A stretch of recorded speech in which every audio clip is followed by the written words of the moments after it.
Hello friends, good morning. कैसे हैं आप सब? आई होप आप सब अच्छे होंगे। और मैं यहाँ पे अब खाना बना रही हूँ, यानी लंच तैयार कर रही हूँ। तो आज मैं बना रही हूँ पकौड़ी वाली कढ़ी। तो आप लोग भी देखिए मैं किस तरीके से बनाती हूँ। और उसके पहले सुबह मैंने लंच बना दिया, ब्रेकफास्ट बना दिया था। तो हस्बैंड और बेटी दोनों चले गए थे ब्रेकफास्ट लेके। और उसके बाद में मैंने थोड़ा घर का काम निपटाया, प्रेस वगैरह करने के लिए कपड़े रखे थे वो मैंने कंप्लीट किए। और उसके बाद में अब मैं आ गई हूँ खाना बनाने। तो खाने में मैं बना रही हूँ पकौड़ी वाली कढ़ी और सब्जी, चावल, रोटी। तो चलिए शुरू करते हैं। यहाँ पे देखिए मेरी तो यहाँ पर मेरा सब्जी का मसाला भुन रहा है। तो मैं यहाँ पत्ता गोभी और आलू की सब्जी बना रही हूँ। तो मैंने प्याज टमाटर वगैरह सब भून लिया है और उसके बाद मैंने ये इसमें आलू डाल दी हैं। और आलू को मैं मिक्स कर दूँगी नमक वगैरह डाल के। और उसके बाद ऊपर से पत्ता गोभी रख दूँगी। ऐसे ही उसको मैं चलाऊँगी नहीं, क्योंकि पत्ता गोभी वैसे भी थोड़ा पकने के बाद कम हो जाता है, दब जाता है। तो मैं पत्ता गोभी को सिर्फ ऐसे ही चारों तरफ से फैला के कढ़ाई ये आलू के ऊपर और प्लेट से ढक दूँगी। और जब थोड़ी देर बाद मैं इसको चलाऊँगी तब तक ये पक जाएगा और कम हो जाएगा, तो अच्छे से ये मिक्स हो जाएगा। तो मैंने इसको ऐसे ही ढक दिया है। और ये कढ़ी के लिए मैंने पकौड़ी पहले से ही तैयार कर ली थी बना के। तो ये देखिए मेरी पकौड़ी बन गई हैं और अब मैं जा रही हूँ कढ़ी छौंकने। तो चलिए शुरू करते हैं। तो यहाँ पर मैंने कढ़ाई चढ़ा दी है और उसमें तेल डाल दिया है। तेल मेरा गर्म हो गया है। तो इसके बाद मैंने ये मेथी डाल दी है। तो मैं खड़ी मेथी नहीं डालती हूँ, क्योंकि मेरी बेटी को खड़ी मेथी के दाने भुनने के बाद अच्छे नहीं लगते हैं। तो इसलिए मैं मेथी को पीस के रखती हूँ और उसका पाउडर यूज़ करती हूँ। तो मैंने यहाँ पर मेथी पाउडर डाल दिया है, हींग डाल दी है और उसके बाद में सूखी हुई लाल मिर्च 3 से 4 डाल दी है। और ये मैंने बेसन और पानी को घोल दिया था, उसी में हल्दी डाल दी थी। तो मैंने वो मिला के बैटर डाल दिया है। और उसके बाद में ये 1 पैकेट मैंने मट्ठा मंगाया था, तो वो मट्ठा भी मैं इसमें डाल दूँगी। और मट्ठा डालने के बाद फिर मैं इसको अच्छे से मिक्स कर दूँगी। तो इस तरीके से मेरी ये कढ़ी छौंक गई है और पकौड़ी मेरी पहले से ही बन गई थी। तो अब पानी भी इसमें थोड़ा सा ऐड कर दूँगी, क्योंकि मुझे कढ़ी पतली ही अच्छी लगती है, ज़्यादा थिक कढ़ी नहीं अच्छी लगती है। तो मेरे यहाँ सब लोग पतली ही कढ़ी खाते हैं, तो मैं इसको पतली ही बनाऊँगी। तो यहाँ पर मैंने पानी ऐड कर दिया है और ये देखिए मेरी कढ़ी अब पक रही है। और इसको मैं स्लो कर दूँगी, तो ये धीमे धीमे एकदम पकेगी। जब धीमी आंच में कढ़ी पकती है तो उसका टेस्ट बहुत ही अच्छा आता है। और उसके बाद जब ये पकते पकते इसके ऊपर मलाई की एक परत पड़ जाती है, जैसे दूध में मलाई पड़ती है, तो उसी तरीके से इसमें परत पड़ने लगती है, तब समझ में आता है कि हाँ कढ़ी अच्छे से पक गई है। और जब तक मेरी उधर कढ़ी पक रही तब तक मैं ये सारे बर्तन वगैरह सब अपने धो लूँगी, क्योंकि बहुत ही खट्टे हो गए थे बर्तन। तो ये मैं बर्तन धुल रही हूँ यहाँ पर। और ये देखिए अब पत्ता गोभी थोड़ा सा कम हो गया है, तो अब मैं इसको अच्छे से मिक्स कर दूँगी, पूरी सब्ज़ी को चला दूँगी। और आलू भी आधी से ज़्यादा पक चुकी हैं। तो यहाँ पर मैंने सब्ज़ी को अच्छे से मिक्स कर दिया है। और उसके बाद में जो बर्तन मैंने पहले धुले थे वो लगा दिए हैं, और थोड़े और पड़े थे तो वो भी मैं धुल ले रही हूँ। तो इस तरीके से पूरे किचन का काम समेट जाता है और टाइम भी ज़्यादा नहीं लगता है, क्योंकि अगर एक काम को हम लिए खड़े रहेंगे तो बहुत समय लग जाता है किचन में ही। तो इस तरीके से उधर मेरी कढ़ी पक रही है, इधर सब्ज़ी पक रही है, तब तक मेरे बर्तन भी धुल गए।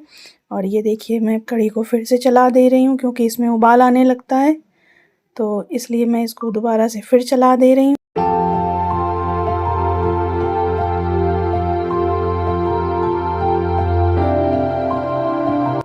तो जब तक यहाँ पर कढ़ी पक रही है और सब्ज़ी पक रही, तब तक मैंने सोचा चलाओ यहाँ पे आटा लगा लेती हूँ।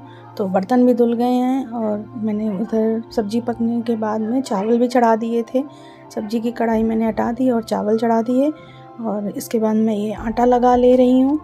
तो इस तरीके से जल्दी जल्दी से सारे काम निपट जाते हैं। और अगर एक काम को लेकर हम बैठे रहेंगे किचन में, तो फिर बाकी के काम सब पेंडिंग पड़े रहते हैं। तो इस तरीके से किचन के भी काम निपट जाते हैं, खाने पीने का, और बाकी के जो काम और एक्स्ट्रा में होते हैं वो भी निपट जाते हैं। क्योंकि सर्दियों में दिन तो वैसे भी बहुत छोटे छोटे होते हैं, कब सुबह से शाम हो जाती है काम में पता ही नहीं चलता है। तो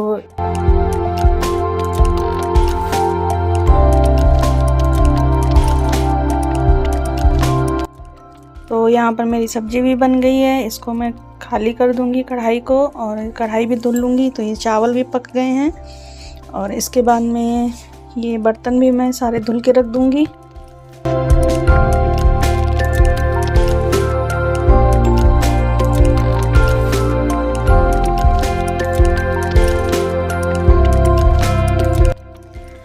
तो यहाँ पर मेरी कढ़ी पक गई है, और अब मैं इसमें ये पकौड़ी डाल दूँगी। तो पकौड़ी को हमेशा दोनों हाथ से दबा के डालना चाहिए, इससे ये ग्रेवी में बहुत अच्छे से फूलती हैं और उसका टेस्ट भी अच्छा आता है।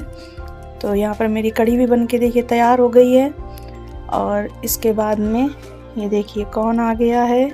तो यहाँ पर देखिए हस्बैंड भी मेरे आ चुके हैं, तो इसीलिए मैंने आज सुबह खाना नहीं बनाया था, केवल ब्रेकफास्ट बना दिया था, क्योंकि इनको थोड़ा काम था तो ये जल्दी आ गए थे। तो बोले कि खाना नहीं लेके जाएंगे, यहीं खाएंगे आके। तो ये देखिए अब मैं बनाने लगी हूँ रोटी। इनको पानी वानी देने के बाद में बोले भूख लग रही है, क्योंकि 1:30 बज गया था। तो यहाँ पर अब मैं बना रही हूँ रोटी, और रोटी बनाने के बाद में फिर मैं सबको खाना दूँगी।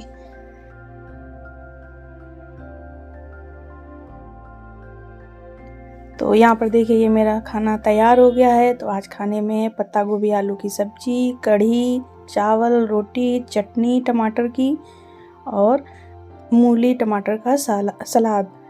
तो आइए आप लोग भी टेस्ट कीजिए कि कैसी कढ़ी बनी है।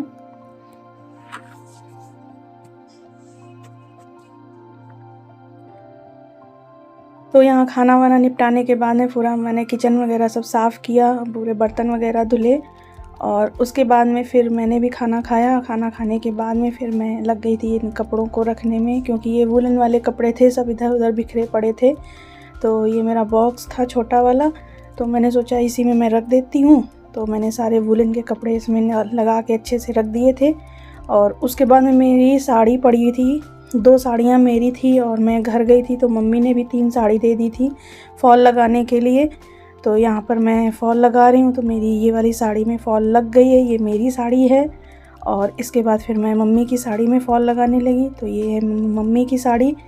तो मम्मी की साड़ी में फ़ॉल लगाई। इस तरीके से घर के छोटे छोटे काम बहुत हो जाते हैं, जिनको करते करते फिर टाइम हो जाता है। और इस तरीके से फिर शाम का टाइम हो गया था, चाय वगैरह का 4:30 बज गए थे।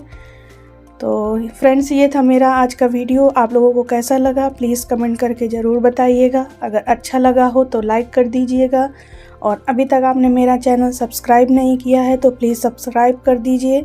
मिलते हैं फिर एक नए वीडियो के साथ और नई रेसिपी के साथ, तब तक के लिए बाय बाय।